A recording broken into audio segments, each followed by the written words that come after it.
there.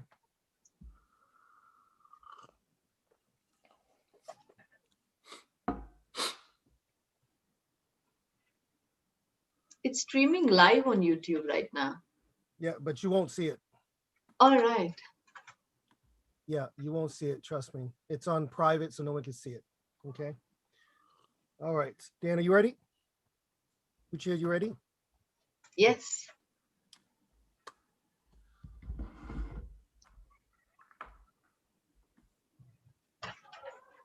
I want to welcome you back to another episode of the Twins Talking Up podcast. I am excited for our next guest.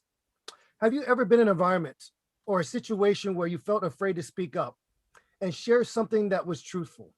Was it so obvious that you believed that inside of you, you weren't the I only can hear the one who kids yelling. felt that?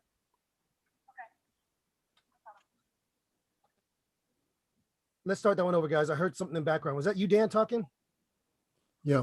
Okay, let's start that one over, guys. Sorry about that. All right. Welcome to another episode of Twins Talk It Up. Our next guest, before we introduce her, I'm so excited to be able to share some thoughts. I'm going to start that one over, guys. I got a little confused there. I don't know if that was Ava or one of my nieces, but let's start over. Okay. Yeah. Welcome to another episode of the Twins Talk It Up podcast. I'm so excited to introduce our next guest. But before I do that, have you ever been in an environment or a situation where you felt so afraid to speak up and share a truth that you knew deep inside you weren't the only one that felt that way? If it was something in your apartment, something in your company that you saw, something around your relationships. If so, this episode might be the perfect one for you as we discuss what courageous communication is. I want to welcome to our program Ruchi Singh. Ruchi is an incredible leader, an incredible speaker. She wears many different hats. She's an author, she's a mentor, she's a leadership and communications coach. She's a fantastic storyteller and a master with her words. She's done so many incredible things. And I want to share this with you because I met Ruchi about 2 years ago. We were both speakers for a summit on the topic of peace. But before we get to her, let me share a little bit about Ruchi. She shared recently a keynote speech for the United Nations in 2020. She was awarded in the name of the former president of India, Dr. Sarvepalli Radhakrishnan, award for her contribution towards the nation's development. She's a recipient of a Powerhouse Global Award, and there's been a documentary where Ruchi has been a part of that won the ARFF Amsterdam Award. Ruchi, welcome to the program. How are you? Thank you so much. Thank you so much for that lovely introduction. And I'm good. It's my pleasure and honor to be back. And so excited like David himself said, we know each other for last 2 years, but I'm so excited to meet Danny. Hi guys. And thank you for having me. Hi, Ruchi. This is Danny. And the rest of our podcast audience, every now and then you'll hear David or I speak. We'll introduce ourselves so that you know who we are because sometimes we do sound alike. So, Ruchi, please tell us a little bit about your journey of leadership, how you became a speaker and how you became a coach. All right. That's a very interesting question. And when David shared this question with me today, I was thinking, and suddenly I realized that actually my leadership journey started even before I knew I was on this kind of a path. Just one sec. Is this looking very ugly? No, can't really even tell. Nope, You're can't fine. tell. Good. No? Or do you want me to somehow? Okay. Nope, it's good. Let me start this again. All Go right. for it. Sorry. Danny, lovely to meet you. And oh, that part you can edit, right? The earlier part I said. Yeah. All right. This is a very interesting question. And when David shared this question with me, I was thinking and I realized that my leadership journey actually started when I wasn't even aware of something like this, to be very honest. So let me take you back ages back, right? So when I was in standard eighth, like I was around 13 years old, um, I was monitor of the class, right? I don't know if you guys have monitors in US. So we had so I was monitor and there was a maths exam, I think. And I was one of the, I used to do well in my studies, but that was a very tough paper. And somehow a lot of people who consistently did well didn't.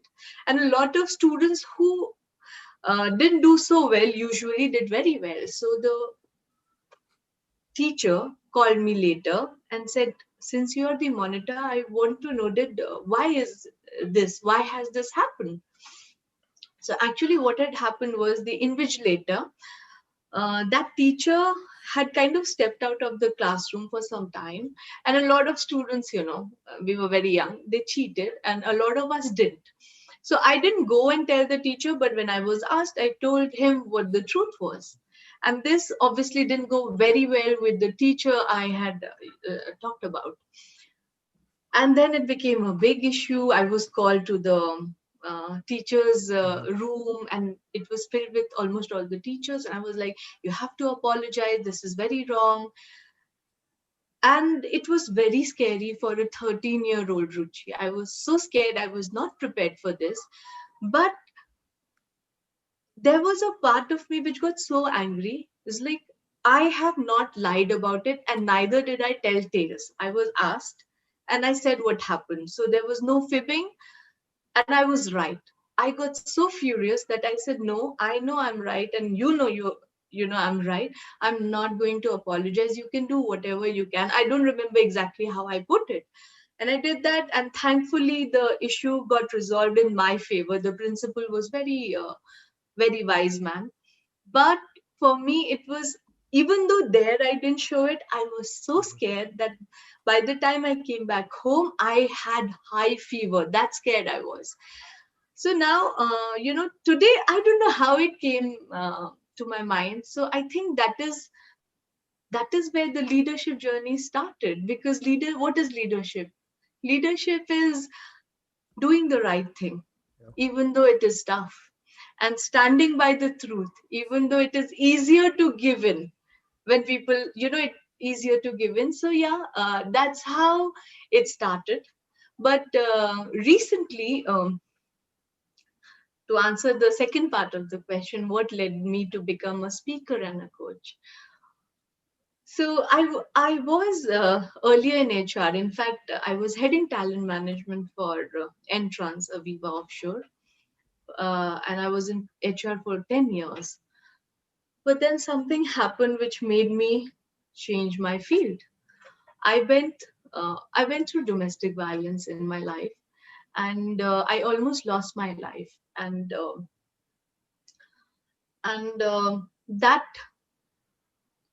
that kind of shook me up. It was like a wake up call, because I was in that situation close to 5 years, and for 5 years I went through it, and it is not an easy situation. It is very confusing for the person who's going through it, very confusing.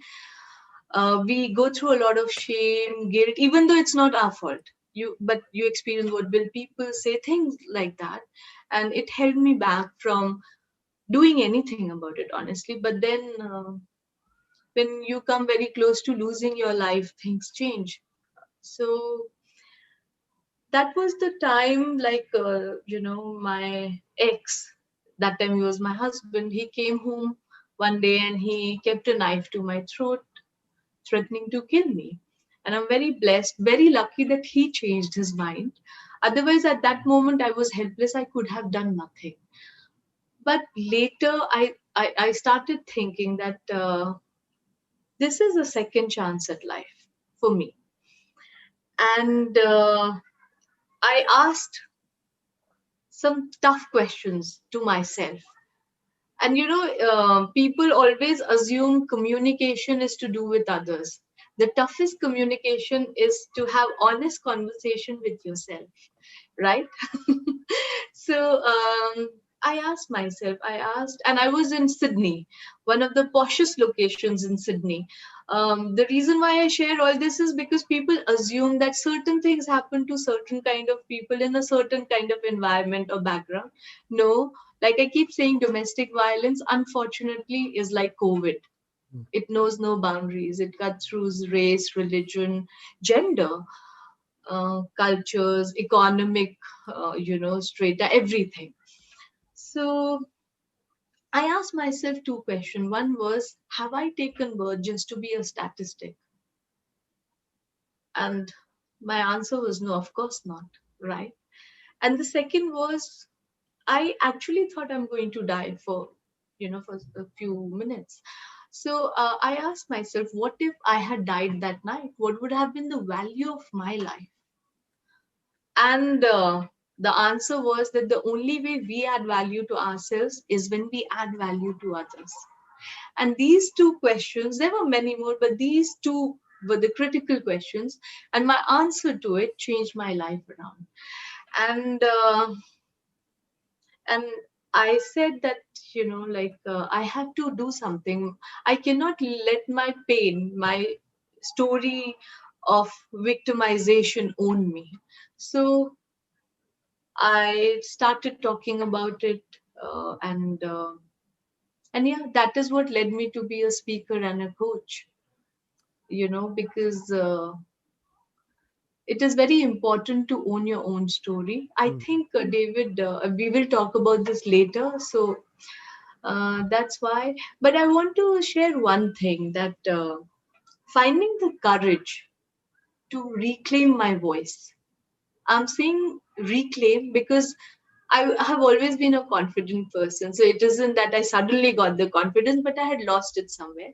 So finding the courage to reclaim my voice gave me the power not only to create a meaningful life, but also to give a voice to countless others, because silence almost got me killed. And that is why, for me, communication, I always call communication to be a power skill. People say it's a soft skill. No, it is not. It is a power skill, because every time we remain silent when we should speak up, a vital part of us shrivels and dies. We lose power, and we become important as a leader and also as a human being. And that is why I am a coach. I'm an international keynote speaker. I help others to have the courage to express themselves effectively. And I tell people, please become master of this power skill called communication. Ruchi, this is David, and thank you so much for sharing that with us. And it's so vital that people understand that they have a voice, and it takes incredible courage. I can't imagine what you went through, but I'm so inspired that despite what you faced, you found strength within you to say, I'm going to use my voice, not just for myself, but for so many other people out there. And Yes. that to me is super inspiring. So thank you for sharing that with us. And this is why I wanted to have you on our podcast, because I think there's something to be said about courageous leadership, that it isn't Thank you. just a leadership, quote unquote, trait. It really is something that is stirred to action when you're faced with either fear, you're faced with a circumstance that's out of your control. You know that there is an ability to give value to other people if you speak up. Yes. And so I Yes. want to thank you for Absolutely. speaking up. When we first met 2 years ago at the Peace Summit, and we were both speakers there, I spoke about branding and you spoke about courage. And there was something about when you spoke, I thought, I've got to get to know her. She's incredible. I just love how what you spoke resonated with me. And it made me Thank feel you. like we all can find that courage inside of us. So, Ruchi, let me ask you this. We talk about courage. We talk about finding your voice and putting meaning behind it. Is there a difference in your mind when someone says, I want to be courageous versus someone saying, well, I'm trying to be fearless? Is there a difference at all between those two, or are they really pretty much one and the same? See, there is a difference between being courageous and being fearless. Fearless means absence of fear, Mm. right? Whereas you can only be courageous when you are fearful of something. That's the vital difference. So, suppose I love swimming, right? For me to swim is not a big deal, right? But if someone is scared of getting into water and they make the effort of swimming, that takes courage, because for that person they had to overcome their fear. Like I say, there cannot ever be any courage in the absence of fear. So that is the critical difference between fear and courage. I love that. So despite your fear, you could be courageous. I love that. Yeah. Thank you. Thank you for sharing that. No, you can only be courageous if you are fearful of something. If I don't fear anything, then where is the courage? We always need courage when we are scared of something, but we still go ahead and do it Do it. in Yeah. spite of in spite of whatever we are scared of. Like if someone is scared of heights and they climb something, that takes courage. But for me or you, it may be like not a big deal uh, at all. So in fact, whenever we face adversity, there are two emotions, right? One is fear, one is courage. And whatever we choose will decide the course of our life. So if we choose to go with fear, the story will be very different. It will end very differently from if we choose courage.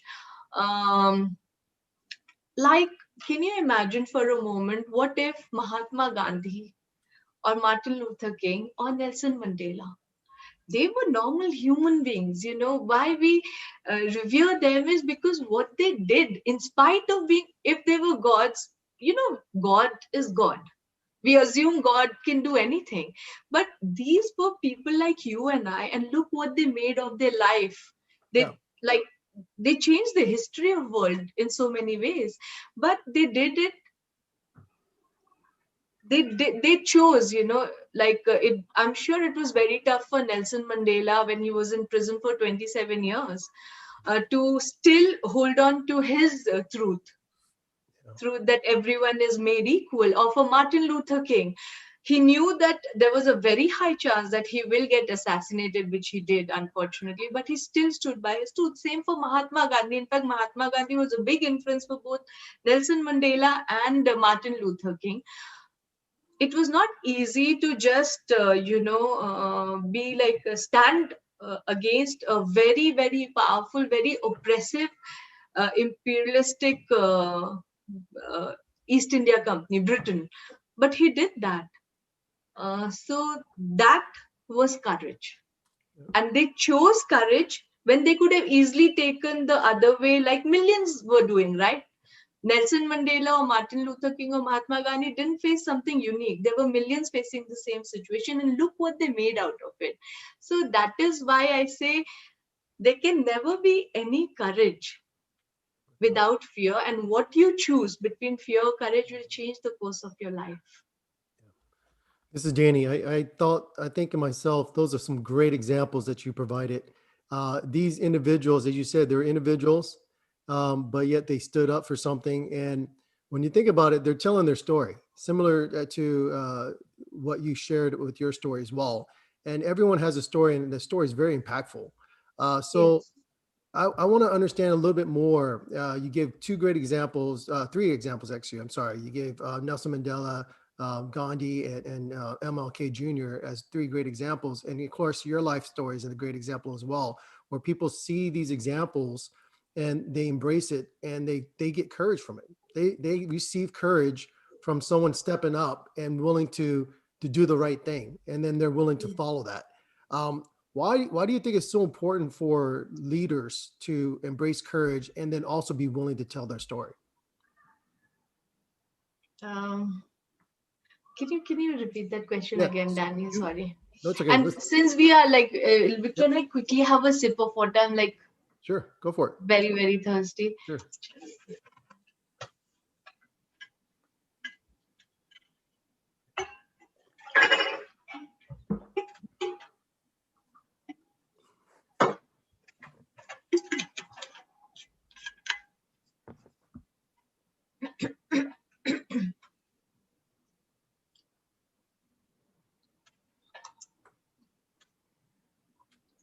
Sorry about this. No worries. Don't apologize, Ruchi. You're doing just fine. Yes.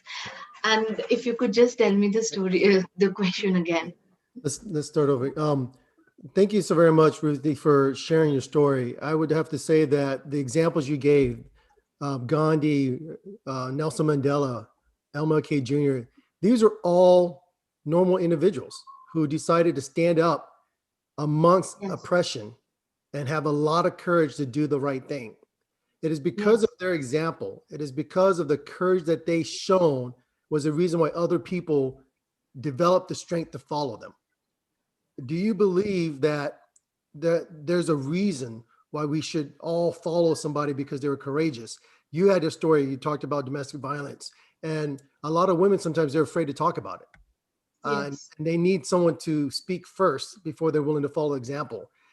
Do you see all these great leaders step up first? They always do it first, and everyone else is willing to follow. Do you feel like it is important for leaders to have courage?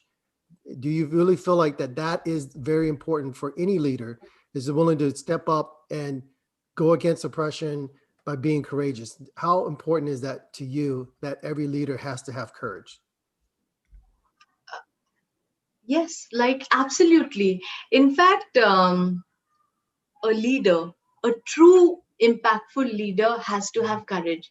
If they do not have courage, they may have high sounding titles like a CEO and all, but then we all know that having a high sounding title is not equivalent to being a leader. So let me share I would like to share about someone, all right, and I think all of you know him. So on 3rd of March 1837, a young state legislator began series of, in 1837, all right, keep that date in mind, series of anti-slavery measures which were ended, and it turned into a proclamation of emancipation and the amendment to the Constitution, abolishing and prohibiting slavery forever throughout the Republic. Any guesses who that gentleman was? He was Abraham Lincoln. Mhm. And I don't have to say that, right? Even now, We all know. it is a big issue, right? And in 1837, when he was not even the president, he was a very young legislator, he started this. And that time, the feeling against people who were anti slavery was very violent and almost universal. But as Abraham Lincoln himself said, it often requires courage to dare to the right thing than to fear to do wrong. I just repeat it again. It often requires more courage to dare to do right than to fear to do wrong. Like, Mhm. amazing. And what a leader. It's been like a century plus, and you and I, we still remember him. Why is that? It would have been very easy for him to just go with the flow, because we can't even imagine how tough it would have been for him that time. Yeah. Even now it is tough. Even now, like, I need not say, the whole world knows what happened very recently. Imagine in 1837. But why are we talking about him now? And whereas we do not know, at least I do not know, but I'm not an American, I do not know of any other person from that time, that political time in America, is that he had courage. And he had courage to stand up for what was right. And another thing is, the amazing thing is, it was not directly impacting him, right? He still stood up for something which was against humanity. And he stood up for people who were suffering. And that took immense courage. And that is why, that is just one example.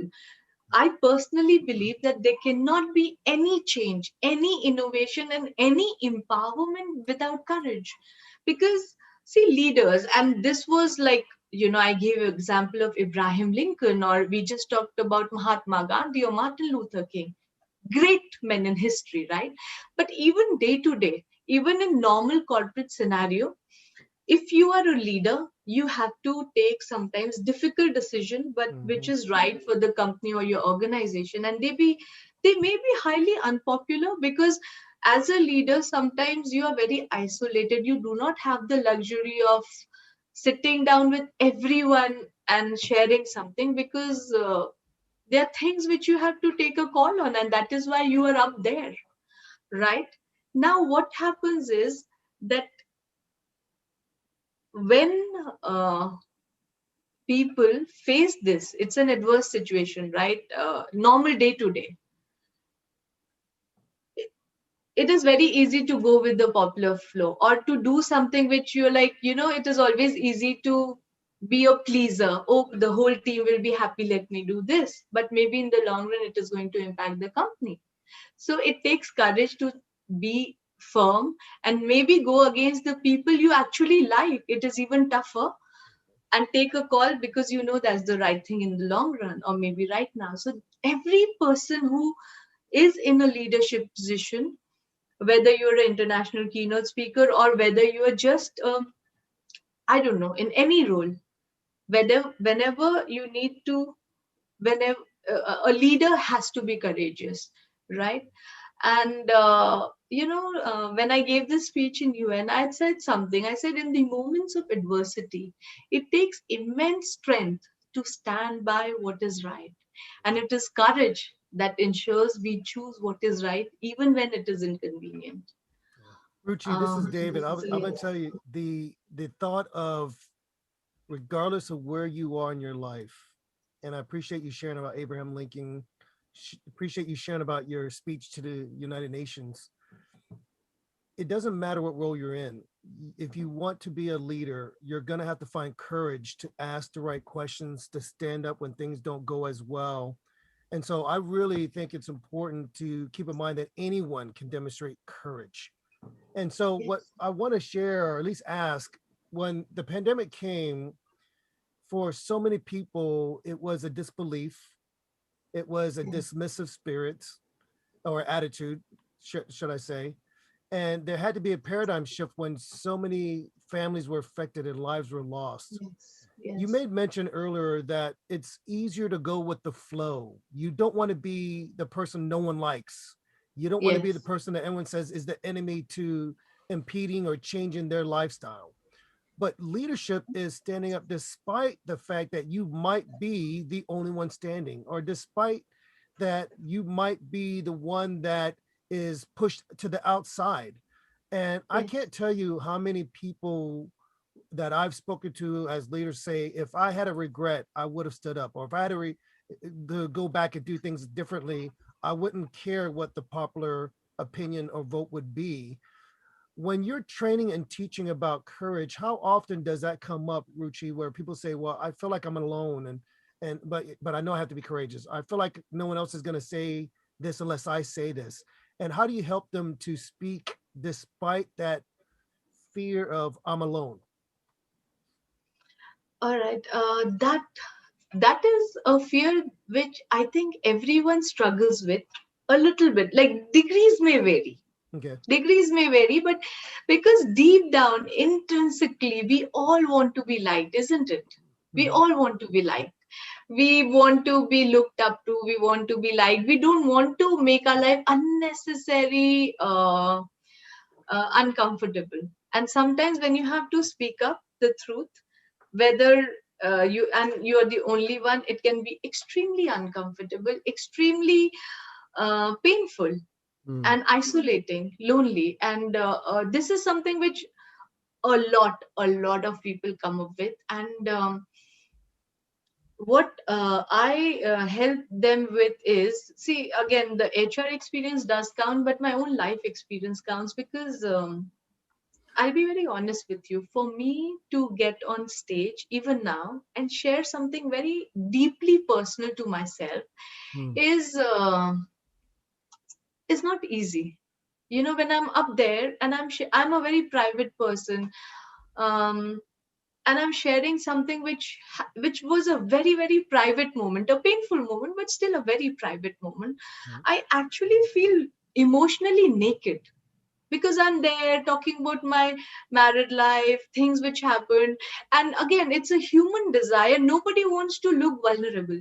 Let's be honest. We'll rather have that frame, like in Hollywood, the hero or heroine, they walk in and everything is perfect. They look perfect. Music is perfect. That's what people aspire for in their own life. We want to be heroes, Yeah. but sometimes we are not. And to share that moment on stage is very difficult. And even now, I don't like talking about it, because I just don't like talking about it. But I talk about it because I have associated a bigger, uh, it has a motive now. And the motive is that when I share my story of pain and struggle, and it is an epidemic, it's a shadow epidemic. We talk about COVID, but millions have been facing domestic violence, both men and women, because men may not, come openly, but especially as kids, a lot of young boys face a lot of violence, right? So domestic violence is faced by everyone. It's an epidemic, but people don't talk about it. So for me, what I have done is I have given meaning to my pain. Yeah. And that makes it, I'll not say it makes it very easy, but since there is a bigger reason for me to talk about it, it is slightly easy. I can speak up.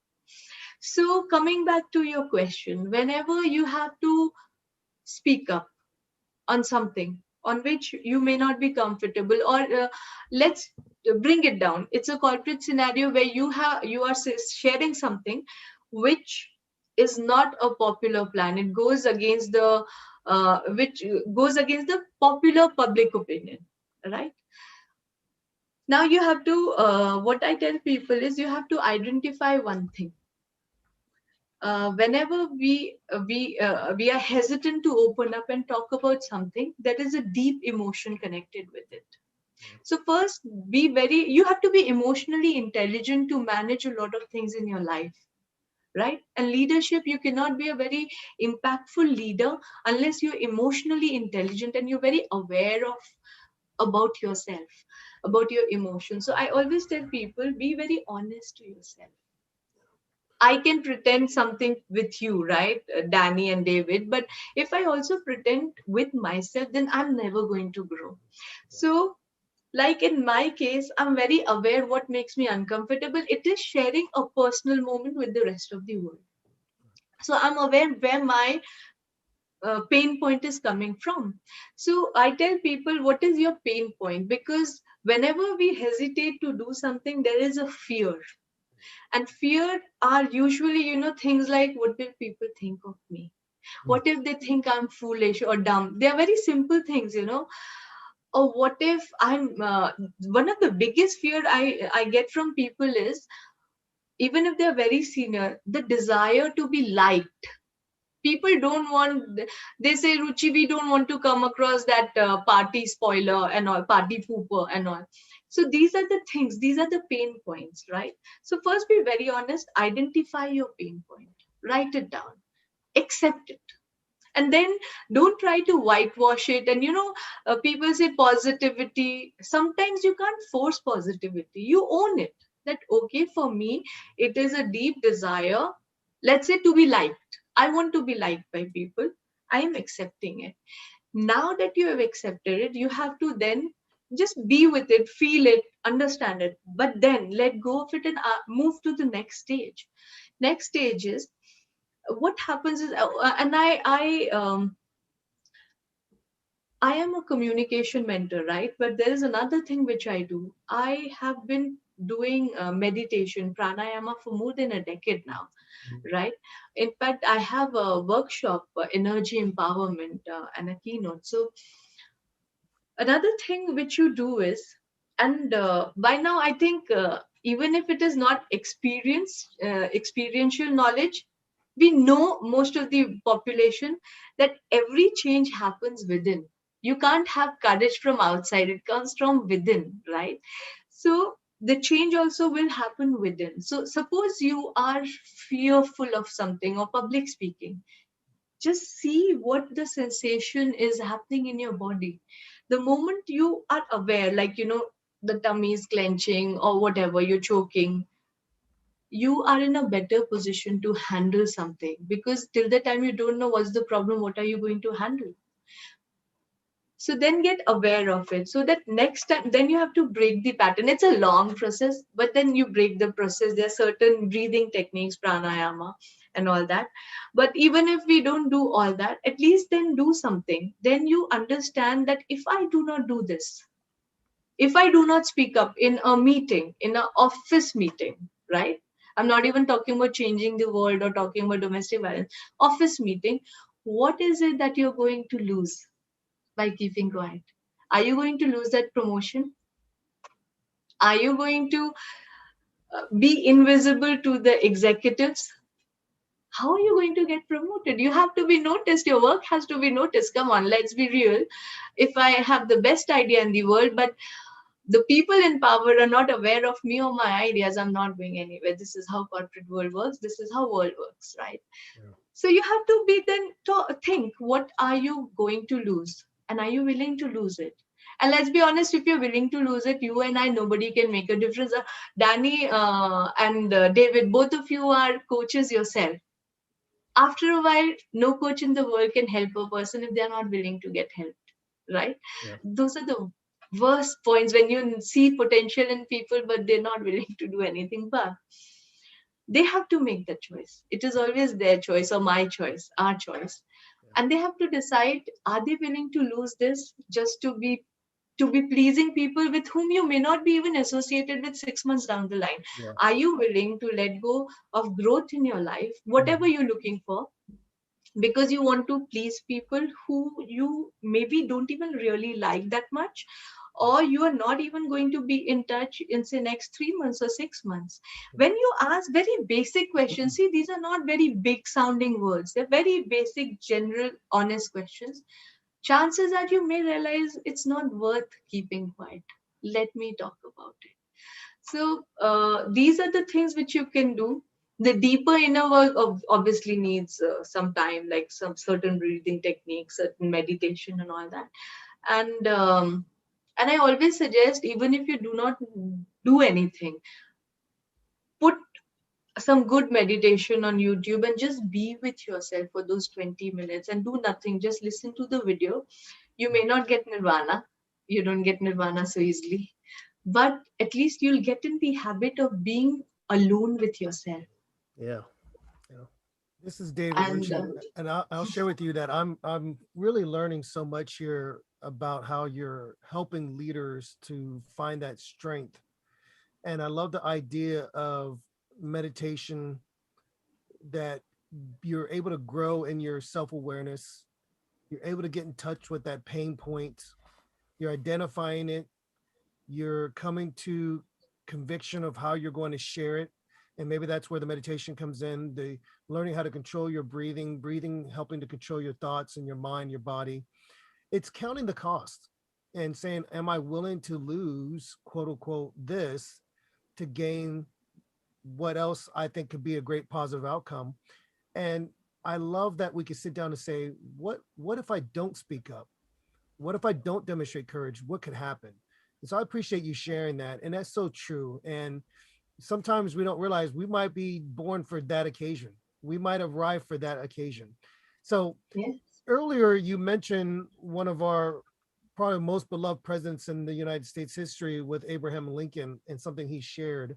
There are a couple other quotes that came to my mind when we think about courage. And I want to ask you if there are any other quotes you hold on to or any influential leaders in your life that you've held on to help you grow your courage.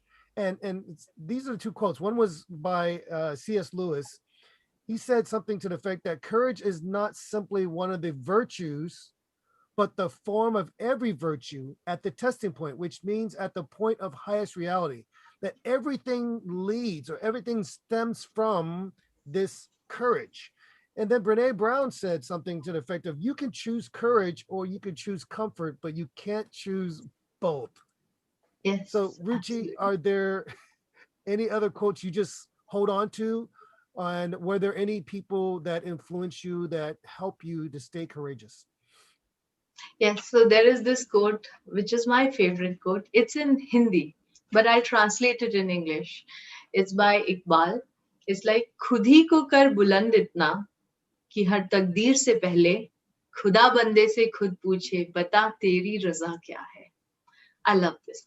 It translates into, make yourself so strong and powerful that before deciding your destiny, even God asks you, tell me what is it that you desire. Mm. And I just love it. Sometimes I just chant it when I'm. So yeah, that's my favorite quote. And yes, there cannot be any courage. There cannot be any other virtue if you're not courageous, because like I'd mentioned Winston Churchill. So many people have said something Mm. similar, just the wordings have changed. Or Maya Angelou, everyone, like they all keep talking with the same thing. In fact, Mahatma Gandhi said that even to be spiritual, you have to be fearless. Yeah. Imagine spirituality. Yes, that's my favorite quote. And yeah, there are people who deeply inspire me. So they are like world leaders, like Martin Luther King, that speech, I have a dream. Oh Yeah. my God. Whenever I am low, I go and I just listen to him. Even talking about it gives me goosebumps. Like, I wish, what will I give? I can give anything to talk like him. I have a dream. Like, I love, love, love it. And everyone I train or talk about communication, I say, if you're not going to watch anything, just you have to watch this speech. This speech, like if you just watch this speech and you'll know what powerful communication is all about. So yes, that's a big, big influence to me. It's a pick me up actually for me. So that is there. Then I'm very blessed. I have I have amazing parents. My father is a retired army officer, and I look up to him so much. Like he has been posted in areas which had high terrorism, and he's handled all that. And uh, yeah, and I've been surrounded. I'm an army kid, so I've grown up surrounded by people, mostly men. See, in now in army, women are coming, and women are amazing. But when I was growing up, it just had men. So I'm not trying to be gender biased. How can I be being a woman? But when I was growing up, army was made up of men. So Mm. I've grown up surrounded by men who were willing to die for the nation. Yeah. They were not very highly paid, nothing, but they were willing to die for the nation. Such youngsters. So yes, and my father, like he was a gunner, and he served, like I said, in anti-terrorism, and he a lot of things which I like. So yeah, and my mom. So much to learn from my mom, because what happens is that courage is not only in war. Mm-hmm. Courage is in day-to-day activities. Mm. And a lot of time my father was we were posted a lot of times in areas which had high. India unfortunately has some very painful borders surrounding it, and we face a huge issue of terrorism. My father has served in a lot of sensitive areas where death was a regular part of our life, right? So when Papa was out there, and sometimes for few months, all the officers used to go for some training and all. So my mom used to hold the fort back. Or there have been times like once there was a terrorist attack. He was in Kashmir, and there was a terrorist attack in the cantonment, and it came on the news. And that was the time when we did not have mobile phones, right? And anyways, whenever there's a terrorist attack or something, army jams the communication so that the terrorists can't communicate. So we saw it on news. It came, and it was my dad's cantonment. It was like they were talking about people we knew, and a young lieutenant had died. We knew these people, they were our people. And they were saying a colonel has also been shot dead, and my dad was a colonel that time, and they didn't tell the name. For us it was trauma till the time my father could actually patch up through army channels and let us know. And like I said, we had landline, no cell phone. And there have been many more such occasions, and it was my mom who was strong for all of us. So I really, really don't have to look outside to be inspired. I have very inspiring parents. So yes. Now, this is Danny. Thank you so very much for sharing that. You are absolutely correct. At times, we don't have to look far. Our family members, our friends, our brothers or sisters sometimes exuberate courage. And when Yeah. your father is out doing his best to protect the country, your mother had no choice but to be courageous. She had to step up. Yeah. And that's what she did very well. There's a quote by Eleanor Roosevelt. She said, "Success is not final, failure is not fatal. It is the courage to continue that counts. Courage Yes. is going from failure to failure without losing enthusiasm. There is a cost to not showing up fully as a leader." So even though your father was out and he was protecting the country, your mother was able to be courageous because she stepped up. She just stepped Yes. up. And at Yes. times we think, what does it take to be a leader? And really, sometimes to be a leader, you just need to step up. You did that as Yes. well when you talk about your life and you go and you do your speeches, you go out and you speak to people and you tell people about your life, you're telling about your story. You stepped up. That is so courageous. And as Thank a you leader, so you much. said, well, sometimes you have an idea or you don't want to talk about it. You're worried about what people think. You're worried about what they're saying. But you know what? You got to do it because you have to step up. That's being Mhm. courageous. Sometimes you have to do the right thing as a leader, even if you don't want to, but it's the best for the company. It's the best for your employees.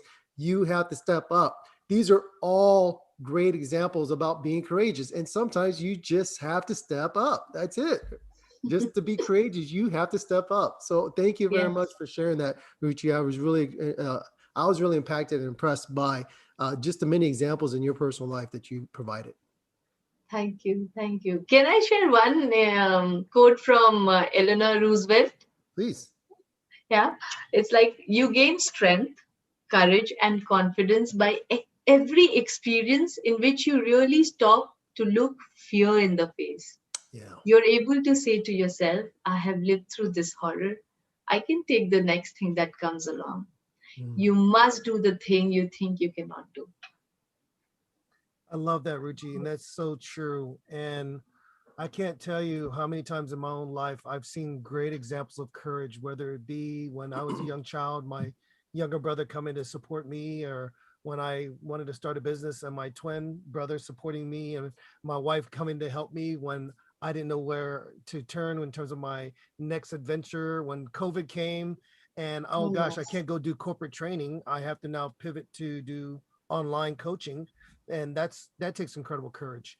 And when you think about what the health pandemic has done, and by all means, we are prayerful and hopeful for healing in this this world that we call our larger family, that we can support each other in Yes. this. We've seen incredible stories of courage. And I can't tell you the friends and the doctors and nurses, people that are putting their lives at risk to try to help, you know, ease the curb there of the pandemic. And so anytime someone says, Dave, I'm praying for somebody, or Dave, I've decided I'm wearing my mask to support somebody, these are all demonstrations of courage. And so, Ruchi, Yes. I want to thank you for coming onto our program. I want to thank you for your friendship. Thank you for just over the last few years, you and I've getting to know each other, and that we're really cheerleaders for each other, because what you're doing, I can't tell you, is what I want to see myself do more of. And so I'm grateful for Thank you. you. Thank you for your voice. Thank you for what you shared. And I will make sure to leave a link that everybody can follow your work. They can get your book, and they can really learn more about how to develop courage in their own organization and courage in their own leadership style. So, Ruchi, thank you for joining the Twins Talk It Up Thank you. program. Thank you. Thank you so much. It was such a pleasure to come, and it was such an interesting and much needed, very relevant topic to talk about. And it was such a pleasure to get to connect with you again, David, and to meet Danny. So Pleasure. a Thank you. lovely evening, especially right now in India, we are going through a difficult time. So it felt good to have a break from that, because like you said, lately I've been praying a lot for my friends, their parents, and anyone whoever reaches out for prayers. So Yeah. that's the only way I feel I can help during COVID. So yeah, but it was a much needed break for me also. Well, we're glad that we could be a support, Ruchi. So, you're not alone. We're in this with you. And Yes. so we look forward to it. But Ruchi, thank you again for joining us. And let's schedule some more time. You and I, we'll do another Zoom follow up. Okay. So we'll talk soon. Yes, that would be lovely. All right. Stay safe. Thank you, Ruchi.